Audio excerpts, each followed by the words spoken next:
अर्थ commission सदस्यों दिनिकिया लांजीगड़ गस्त तदारख कले विभिन्न विकासमूलक कार्य। कलाहांडी जिलार आदिवासी अध्युषित अंचल लांजीगड़ ब्लॉक एक दुर्गम और महाप्रवण अंचल होइतिबा बेले एही ब्लॉक रे सरकार अनेक लोकाभिमुखी योजना माध्यम विकासमूलक कार्य चली। एही कार्यर समीक्षा पई जिला और राज्य स्तर अनेक पदाधिकारी आसुवा बेले आज षष्ठदश अर्थ कमिशन सदस्य मनोज पंडा लांजीगड़ ब्लॉक को दिनिकिया गस्त करी अनेक कार्यर समीक्षा करछन्ति। आज सकाळु प्रथमे से लांजीगड़ पंचायतर पहाड़ उपरे थिबा 15 गोटी परिवार को तलकु आनी आवास योजन अंतर्भुक्त करी सेमानकु थैतान करा जायतिला एवं ताहार नामकरण विकास नगर करा जायतिला।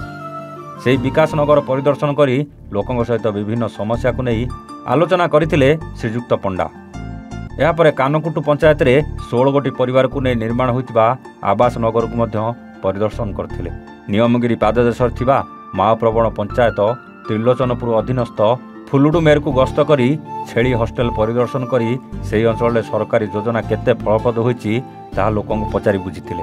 सेहीपरि जगन्नाथपुर ठारे निर्माण होइतिबा अत्यंत लोभनीय और आकर्षणीय पंचायत कार्यालय परिदर्शन करी ब्लॉक प्रशासन को प्रशंसा करथिले। एहिभଳି विभिन्न विकासमूलक कार्यर तदारख करथिया बेले एही गस्त कार्यक्रम रे कलाहांडी जिलापाल सचिन पावार, लांजीगड़ ब्लॉक अध्यक्षा कमला पात्र, बीडीओ शशांक पात्र और समस्त विभाग अधिकारी प्रमुख उपस्थित थिले। लांजीगड़ मलय बेणुआ का रिपोर्ट, A1 ओडिशा।